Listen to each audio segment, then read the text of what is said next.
Boa tarde a todos, bem-vindos a mais um SIC Talks. Eu sou a Diana Silag, coordenadora do SIC-USP, Centro de Inovação em Construção Sustentável. Vocês podem acessar nossos últimos webinars no nosso canal do YouTube SIC-USP, que convidamos todos a se inscrever. Estamos dando continuidade à série de webinars sobre construção industrializada e construção modular. No lançamento dessa série, tivemos o prazer de receber o professor Mohamed Al-Hussein, da Universidade de Alberta. Hoje receberemos dois especialistas no assunto, o engenheiro Edson Tateishi e o engenheiro Beda Barcoquebas, que irão apresentar manufatura e montagem da construção modular. O engenheiro Edson Tateishi é diretor industrial do Grupo Lafayette, formado em engenharia mecânica pela Poli-USP, pós-graduado em administração econômica e financeira pelo INES. Ele é responsável pelas unidades de negócio de locação e venda de construção modular e off-site, das operações fabris, de engenharia logística, manutenção e montagem. Edson atuou por 10 anos na indústria automobilística e 15 anos em construções modulares industrializadas.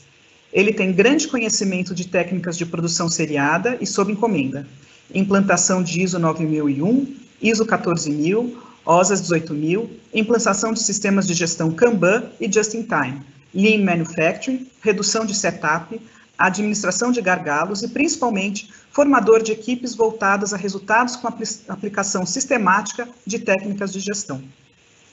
O engenheiro Beda é engenheiro civil formado pela Escola Politécnica da Universidade de Pernambuco e mestre pela Universidade de Alberta, no Canadá. No Brasil, atuou na área de coordenação de projetos, orçamento, planejamento e implantação de ferramentas BIM no estado do Pernambuco. Pioneiro na área, Beda vem implementando com sucesso ferramentas BIM na construção e planejamento de construções em edificações verticais, residenciais, shopping centers, desde 2010. Atualmente, ele é doutorando pela Universidade de Alberta, com grande atuação em empresas de construção modulares e desenvolvimento de ferramentas para o controle de custos, produção e projetos no Brasil, Canadá e Estados Unidos. Em seu último projeto, desenvolveu as normas para a contratação de modelos BIM, utilizados na construção e manutenção de edifícios na Universidade de Alberta, enquanto promove treinamentos para projetistas e construtoras da comunidade local. Atualmente coordena um projeto de cooperação com a Universidade de Alberta para a implementação de uma fábrica modular no estado de São Paulo. Bom, antes de iniciar, gostaríamos de agradecer nossos apoiadores. A Poli-USP, o Departamento de Construção Civil da Poli, a Cátedra Construindo Amanhã, a Lafayette, a CMC Módulos Construtivos, a Universidade de Alberta, Modular Building Institute, o Construliga e o CBCS. Eu gostaria de convidar os participantes a enviar suas perguntas pelo chat, perguntas e respostas, que serão respondidas pelos palestrantes após a apresentação. Muito obrigada. Edson, a palavra está com você agora. Vamos lá, beleza. Vamos falar então sobre a construção modular e o assunto hoje é manufatura, a montagem. Vou falar bem rapidamente, porque eu acho que o foco aqui é a gente ter mais perguntas, abrir mais espaço para as perguntas, ficar uma coisa mais dinâmica. Então vamos lá. A construção civil hoje, ela é um dos principais setores da economia nossa, gera empregos e renda, né? E ela tem escala suficiente para influenciar outros setores, como a economia, como a indústria, o comércio, os serviços, né? E gera esse crescimento aqui do país como um todo. Ela tem escala para isso.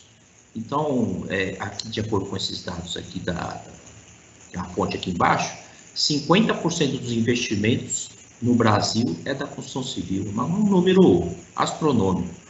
Só em 2019, 71 mil vagas de empregos. Então, é um setor primordial aqui para nós. E aí, a gente, continuando, a gente falando de produtividade, né?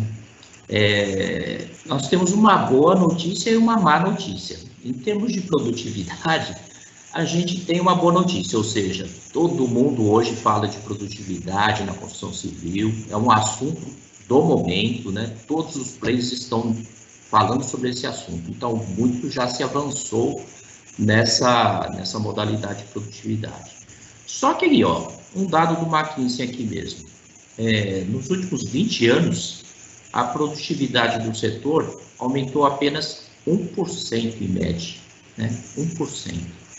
Ou seja, comparado com outros setores, como automobilístico ou de eletroeletrônicos, que aumentaram mais de 1000%, a gente está bem atrás, né?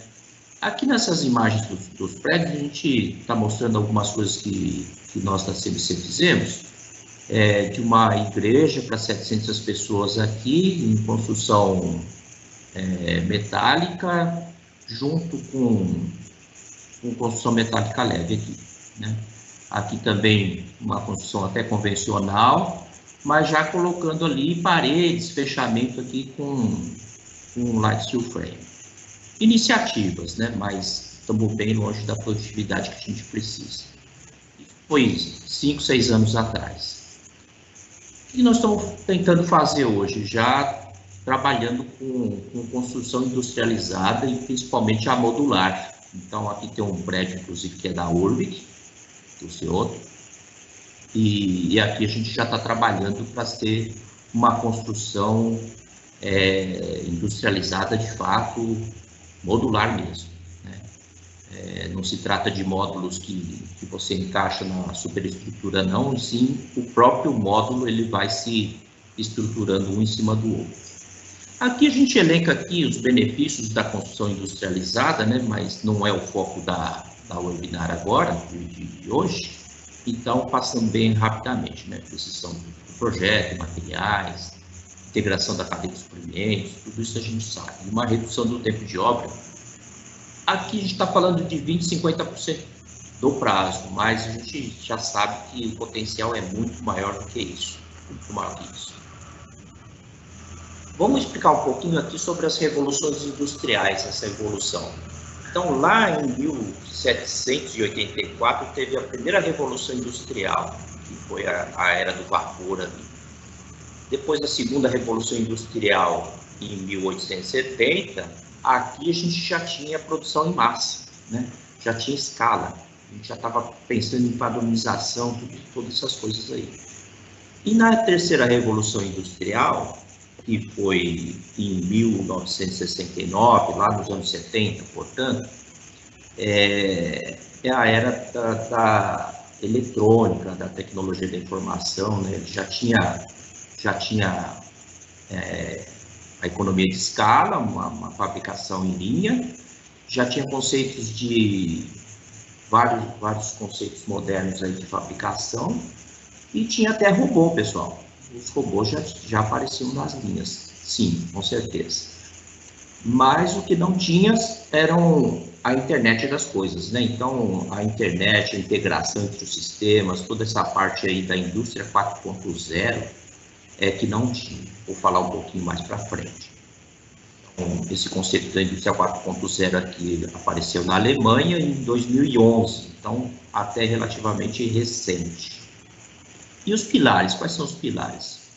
A gente vai falar um pouco desses pilares, que são os robôs autônomos, simulações, integração de sistemas, né? Cibersegurança. Vou falar um pouquinho a coisa de cada um, que também não é o foco da webinar aqui, mas a gente tem que passar por eles um pouquinho. Os robôs da indústria 4.0 já são robôs inteligentes, né? Já são robôs que entendem, são sensorizados, então entende a posição até, por exemplo, das peças. Então, pessoal, se eu tiver aqui um mouse e eu colocar ele lá nessa posição, o robô pode pegar ele nessa posição. Com o robô dessa geração, se eu colocar o mouse de uma maneira diferente, ele vai entender onde que ela está e vai atrás dessa peça, sabe? Ela tem sensorizados. Isso é só um exemplo do que os robôs são capazes nessa geração 4.0. Na 3.0, ela não fazia isso. Eu tinha que colocar a peça num local conhecido. Na simulação, a gente consegue, antes de começar a fazer o balanceamento de linha e tudo, a gente simular as métricas, saber quanto que as operações vão demorar, e a gente poder balancear a linha, colocar as linhas de produção em ordem definitiva aí, até antes mesmo de começar a fazer qualquer coisa. Então, o estudo de tempos e métodos que existia antigamente, pessoal, olha só como evoluiu, né? Hoje é muito mais fácil de fazer. Integração de todos os sistemas, né, desde stakeholders internos à fábrica, como também os externos também, das corporações fora da empresa. Todos os sistemas são integrados. Internet das coisas, todos os sistemas e todas as máquinas ficam interligadas através da internet. Computação em nuvem.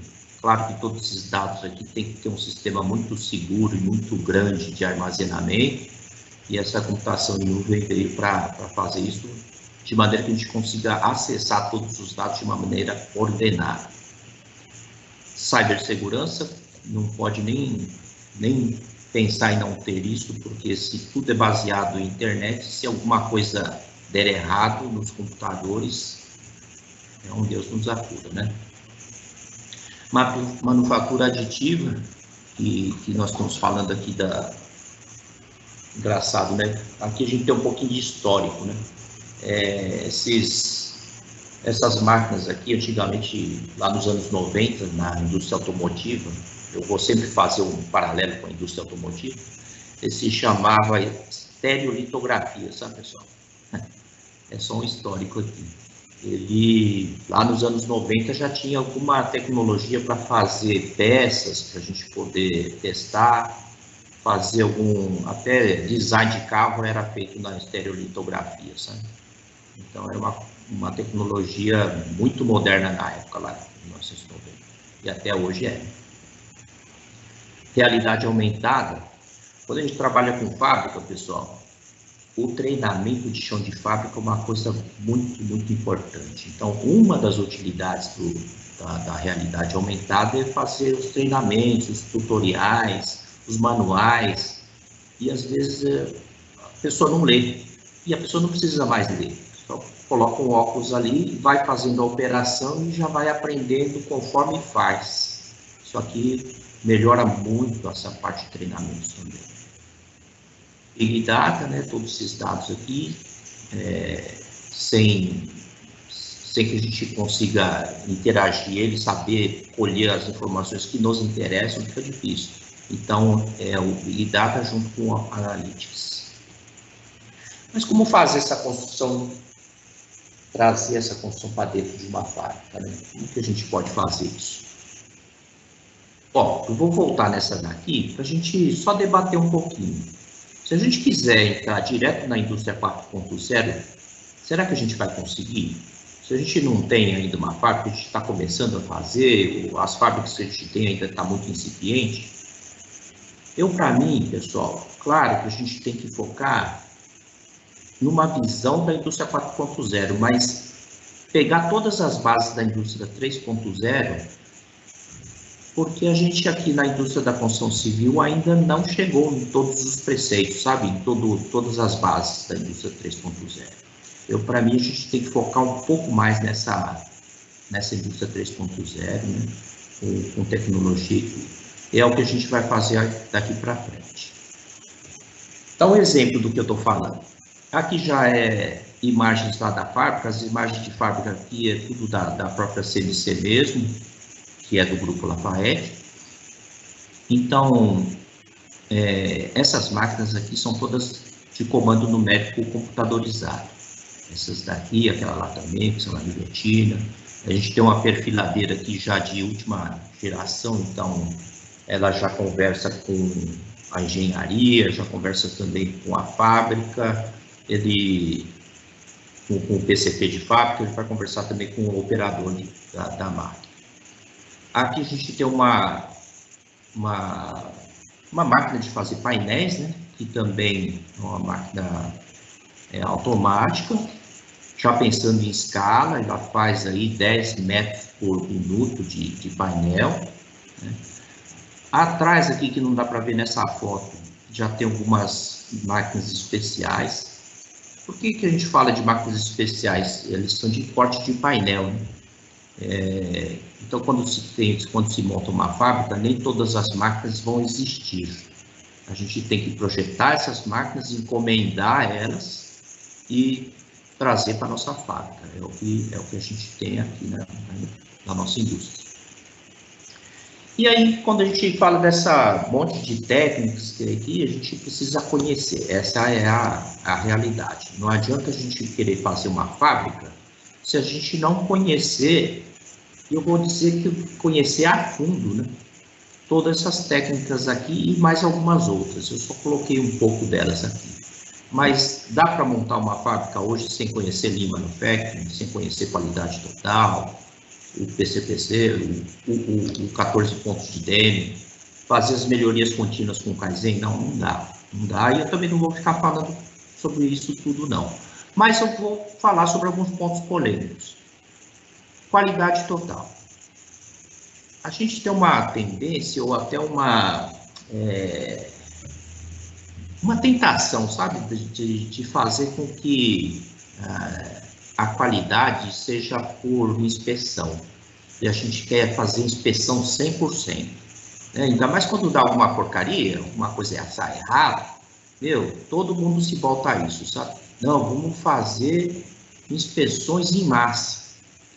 E mais, o inspetor não vai ficar ligado à produção, o inspetor vai ficar ligado à qualidade. Então, vai ter um setor de qualidade, onde o inspetor vai ter condições lá de parar a fábrica quando alguma coisa sair errada. Se fizer isso é um caos, sabe? É um caos, e o pessoal já tinha percebido isso lá nos anos 90. Então, a qualidade total fala isso. Não se deve fazer inspeções em massa, e sim fazer auditorias de controle de qualidade, fazendo um processo que garanta essa qualidade. Isso aqui é só uma degustaçãozinha do que é a qualidade total. No Just in Time, no Kanban, também vou falar só um exemplozinho aqui, da indústria automobilística de novo, né?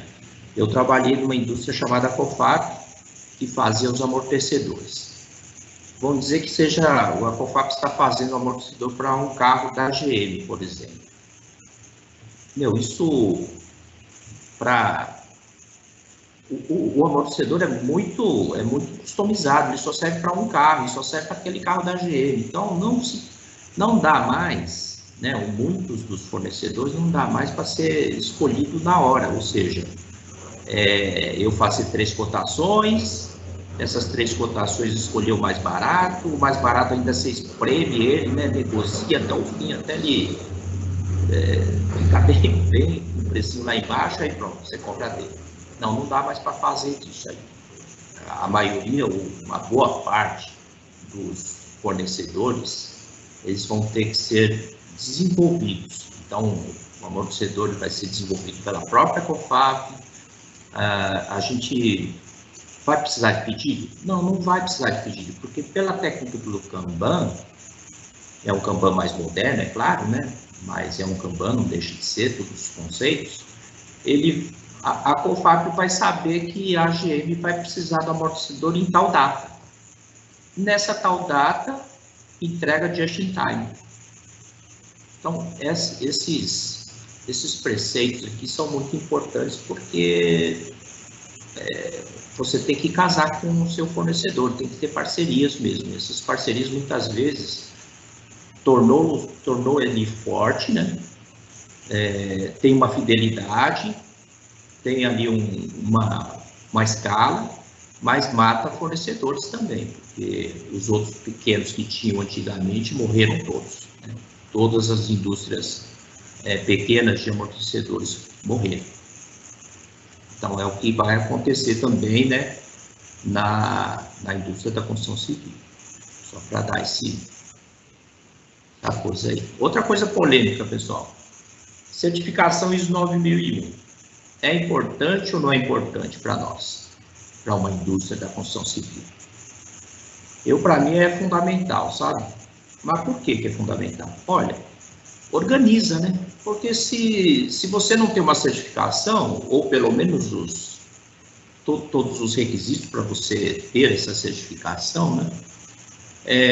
Você pensa que não precisa de corredor, dá para ir produzindo em qualquer lugar. Você pensa que esses montinhos de peças que tem aqui não precisam ser identificados, quantificados e qualificados, né?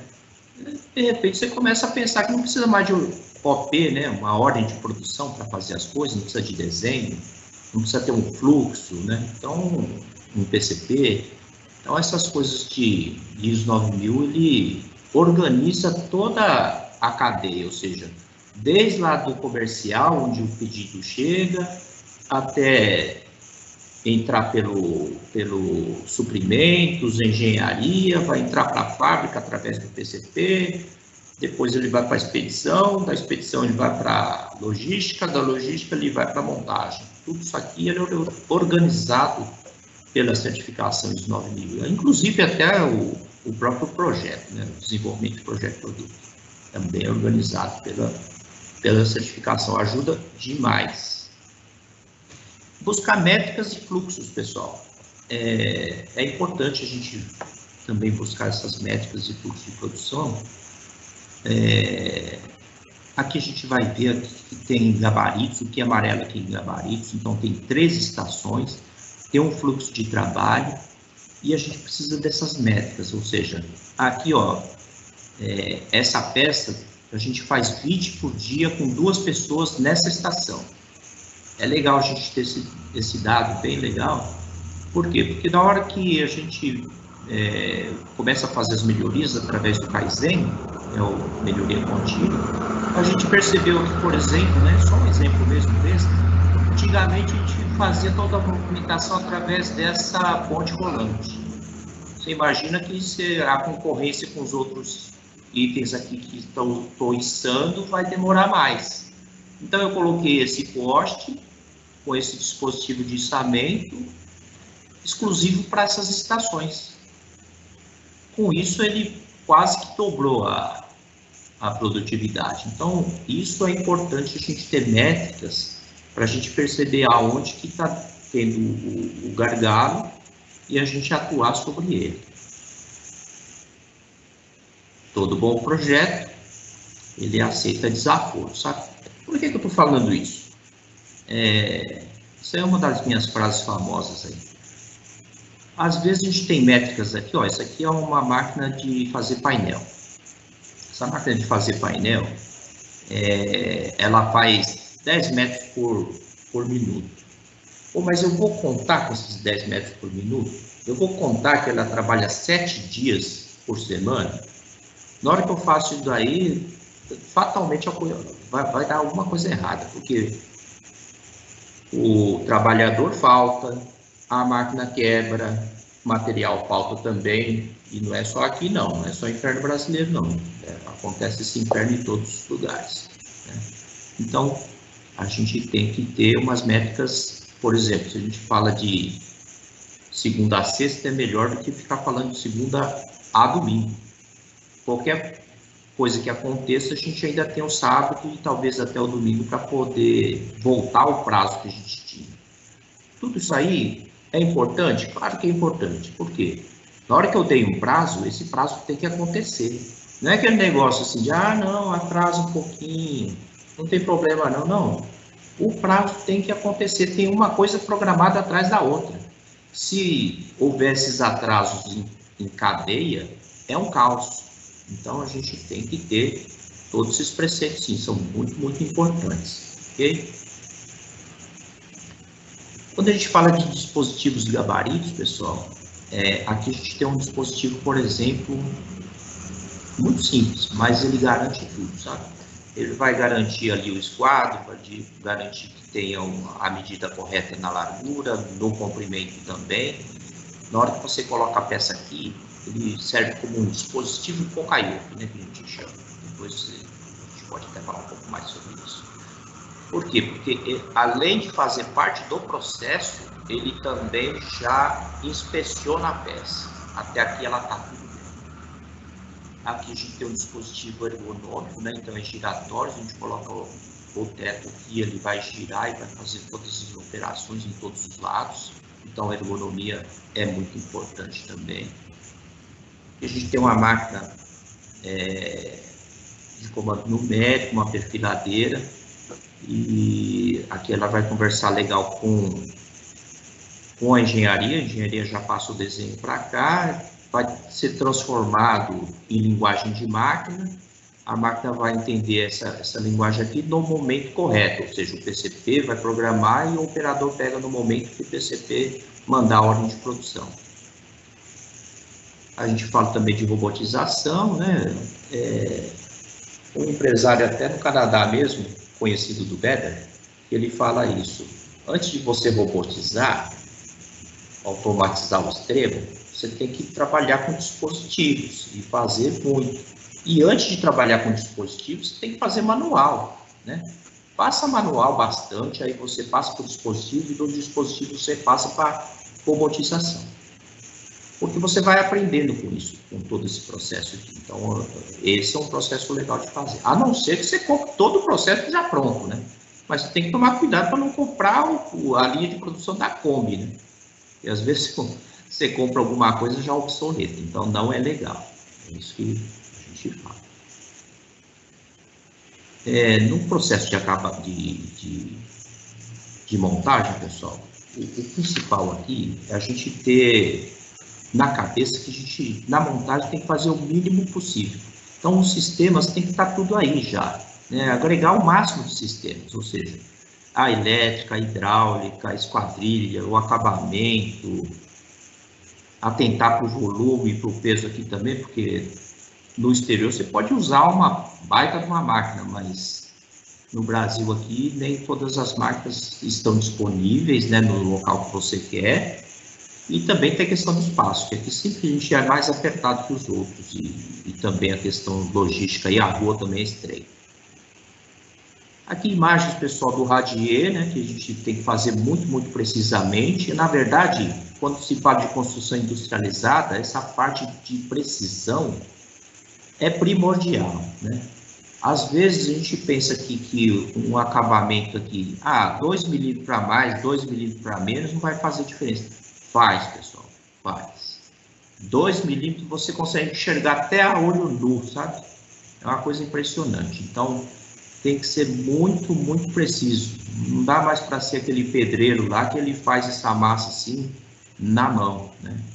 Aliás, se a gente faz uma parede dessa daqui na horizontal, eu posso fazer o base coat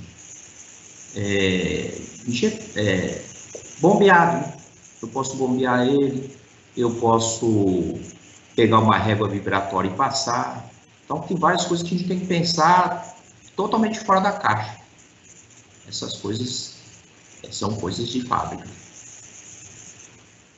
A gente vê aqui um pouco dessa casa que foi feita, uma casa de 150 metros, tinha praticamente 3 andares ali, e foi feita em 3 dias, foi montado em 3 dias.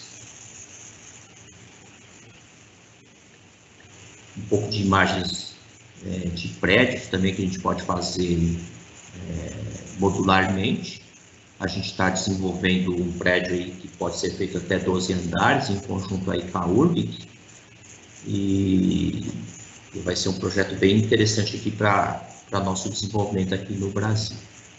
E por último, pessoal, é bem rapidinho mesmo, é foco nas pessoas, tá?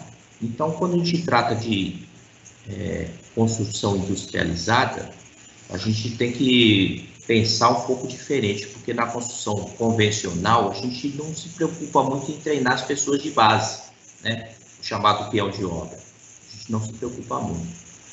Ao contrário, na fábrica, treinar pessoas de chão de fábrica é importantíssimo. É importantíssimo. Isso que muda tudo, né? Na verdade, a produtividade é gerada através desse sentimento de pertencimento que eles vão ter. Então, tem que ter muito treinamento, engajamento mesmo. As pessoas têm que sentir orgulho de pertencer à empresa. Nesse momento em que você vai garantir aí uma maior produtividade. É ali que você realmente vai ter um ganho. Até eu vou falar uma coisa para finalizar, é assim. Os empresários não têm que pensar muito, não se preocupar muito mais com o seu cliente, sabe? Por quê? Porque ele tem que cuidar dos funcionários, cuidar muito bem dos seus funcionários. Na hora que você cuidar dos funcionários, os funcionários vão cuidar do seu cliente.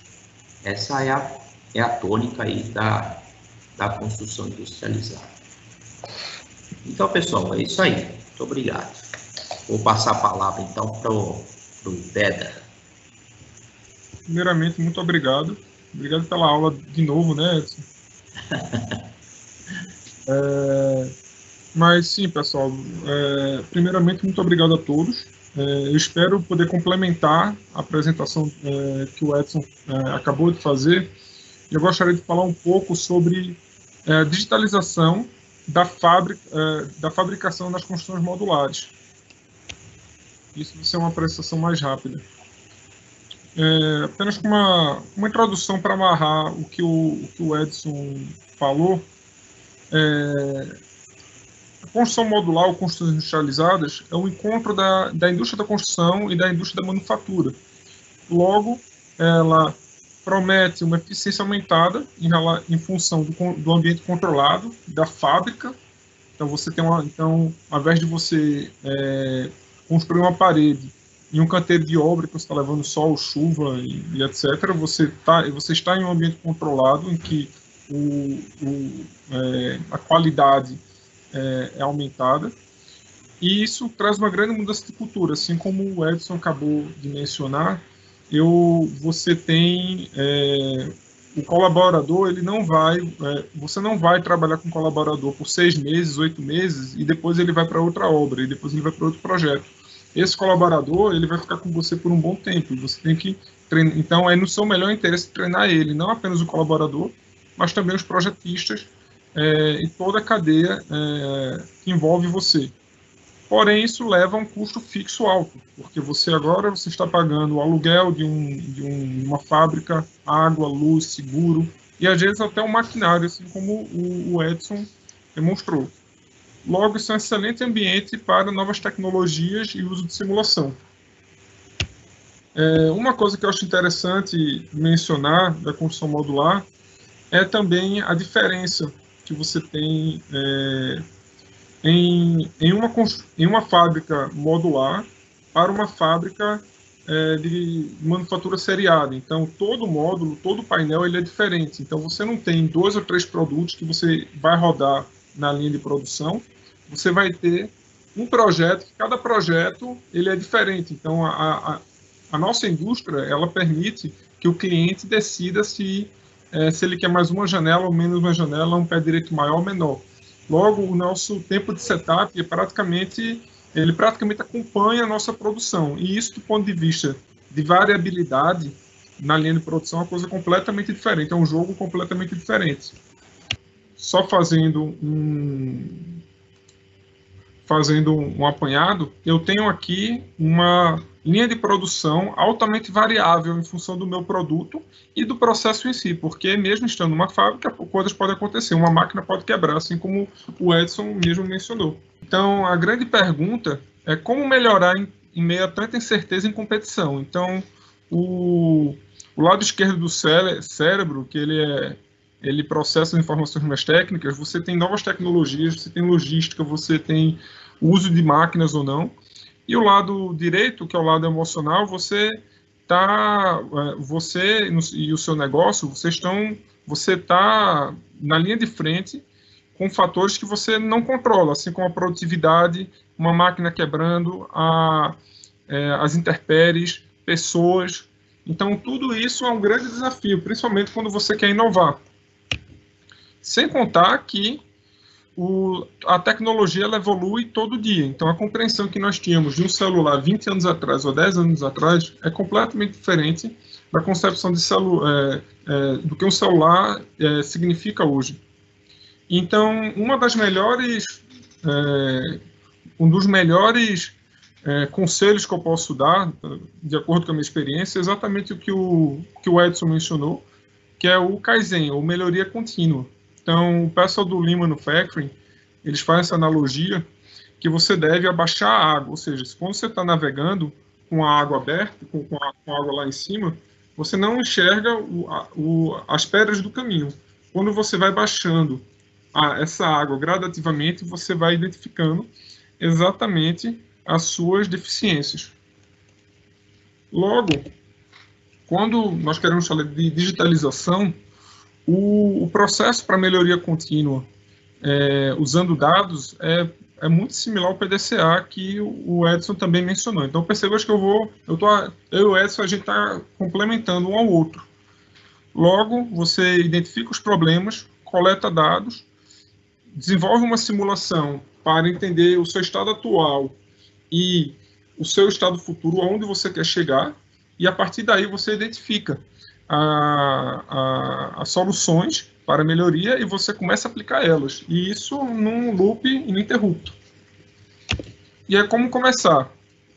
Eu sempre sugiro começar com isso aqui, o famoso papel, caneta e cronômetro. Vá na fábrica, investigue, converse não só com gerentes, mas como com engenheiros, especialmente com colaborador. Eu pessoalmente, eu aprendi que eu posso ter 3 PhDs, mas o conhecimento que um colaborador da fábrica tem da linha de produção é um conhecimento muito rico, especialmente nessa etapa em que você quer melhorar o processo do trabalho dele. Então, o input de todo mundo é muito importante. E, claro, sempre desenhe, faça esquemas, discuta, e você vai aumentando a participação do time, você vai empoderando o time nesse processo. Que, no final das contas, é muito um trabalho de detetive, na minha opinião. Após isso, um fluxo que eu gosto, que eu implemento bastante, é o fluxo em que eu conecto as informações relacionadas ao projeto via o modelo BIM no meu modelo de simulação. Logo, eu simulo, a princípio, eu capto essas informações de maneira manual, de maneira experimental, desenvolvo um modelo de simulação baseado nos projetos que eu fiz e que vou fazer, analiso esses dados e começo a sugerir as melhorias no processo, ou seja, a inovação. Eu gostaria muito de falar a vocês que existe um botão secreto que você aperta e que em um software você resolve toda a sua vida. Mas a verdade é que eu trabalho com a combinação de vários softwares, programação, em que eu tenho que adequar a informação de um programa para ser um input de outro programa, que o seu output vai ser o input de outro programa e por aí vai. Então, isso é um trabalho interdisciplinar, mas muito gratificante, pelo menos na minha opinião. E a partir daí você começa a aprender melhor sobre você mesmo. Então, você começa a identificar os tempos que cada projeto dura por estação, você começa a aprender quais são os seus gargalos de fato. Como aqui eu tenho essas minhas estações têm a maior duração, no entanto, são essas outras estações que eu estou com o maior tempo de espera, o meu tempo médio. E a partir daí, quando vou aprendendo mais sobre vou olhando para o meu próprio umbigo, eu vou aprendendo para onde eu vou.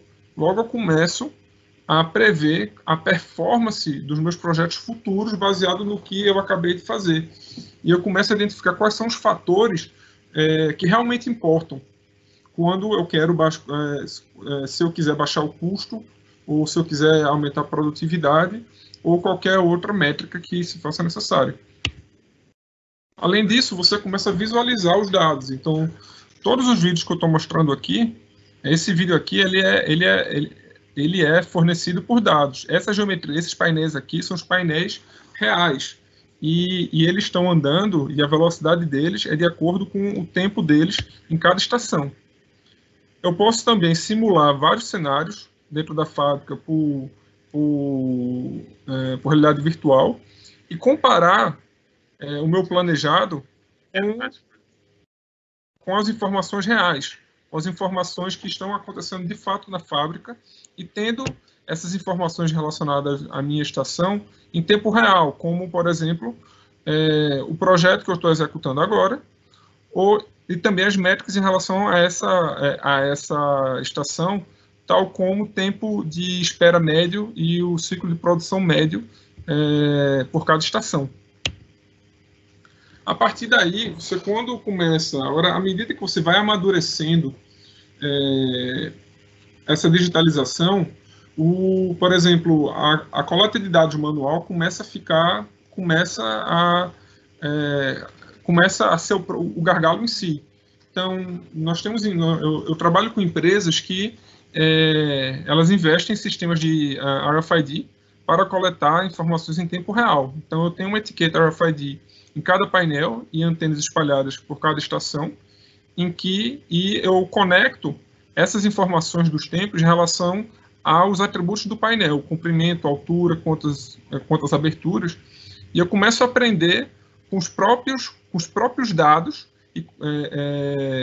da minha fábrica, de uma maneira proativa. Logo, eu tenho um espaço amostral muito maior para aprender com a minha fábrica e também para prever. Então, essa distribuição aqui é a minha distribuição da minha predição em relação aos